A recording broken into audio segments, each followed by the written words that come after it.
You smile, you nod, you bite your tongue when someone crosses a line, and you tell yourself that being the bigger person is a virtue. But here's what's actually happening. Every time you absorb discomfort without reaction, every time you choose peace over confrontation, you're sending a signal, a silent broadcast that says, I can be pushed further. People don't consciously plan to disrespect you. They don't sit down and think, I'm going to treat this person badly today. It's more subtle and it's more dangerous than that. Their behavior towards you is constantly recalibrated by your responses. And if your response to being crossed is to smile and let it go, they register one thing. There is no cost to doing this again. This isn't cruelty. This is human nature. And if you don't understand it, you will spend your entire life being kind to people who do not value your kindness. Here's the concept I want you to internalize. The tolerance tax. Every time you swallow something you shouldn't have, every time you accept treatment that falls below your actual standard, you pay a tax. That tax doesn't disappear. It accumulates in the relationship and the people around you spend it on more boundary violations, on more casual dismissal, on treating you as someone who can be handled rather than respected. You are not being kind when you do this. You are being a bank, and the only way to stop the withdrawals is to flip the switch. Now let me be precise about what the flip switch is, because most people get this wrong. When most people finally snap, they do it explosively.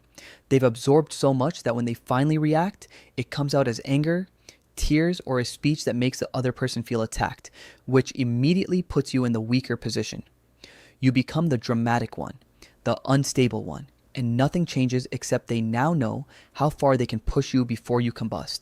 That is not the flip switch. That is the pressure release. The flip switch is something colder. It's a controlled, deliberate shift in your energy that communicates, I noticed. I am not okay with this, and I will not be pretending otherwise. Here's what it looks like in practice. First, the stillness response. When someone crosses a line, most people rush to respond, to smooth it over, to laugh it off, to explain themselves. Instead, go completely still. Don't smile. Don't fill the silence. Just look at them.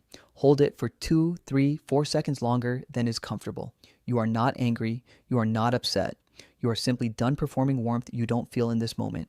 That stillness is louder than any words you could say. It tells them something just changed. Second, the selective withdrawal. After the moment passes, you reduce. Not dramatically, you don't announce that you're pulling back. You simply become slightly less available, slightly less warm, slightly less quick to accommodate. Most people won't even consciously notice it, but they will feel it. And that feeling creates a question in their mind. Did I do something wrong? That question is worth more than any confrontation. Third, the new baseline. This is the part that makes the change permanent. You do not return to the previous warmth until the dynamic has actually shifted. Not when they apologize with words, not when they act nice for a day, when the pattern of behavior changes. This is where most people fail. They flip the switch, the person gets nervous, they soften immediately, and everything resets. Don't reset. Hold the new baseline long enough that they understand it's not a mood, it's a standard. Here is what happens when you do this consistently. People start to notice something different about how they feel around you. There's a subtle alertness, a care in how they speak to you. Not fear, respect. And underneath that respect is a recognition. This person has edges. This person cannot be handled casually. You become someone people think about before they speak, not because you're dangerous, but because you have made your standards legible. And here's the identity shift I want to leave you with. Being the person who never flips the switch doesn't make you kind. It makes you complicit in how people treat you. Every relationship has a temperature that both parties set. If you have surrendered your half of the thermostat to someone else, you are not being generous. You are being absent. Reclaiming that half is not aggression. It is self-possession. And the moment people feel you possess yourself, they begin to treat you accordingly. You don't have to become cold. You don't have to become difficult. You just have to become someone for whom the cost of disrespect is real. Try this once this week. One moment where you choose the stillness response instead of laughing it off. Just one. Notice what changes in the room. Notice what changes in you.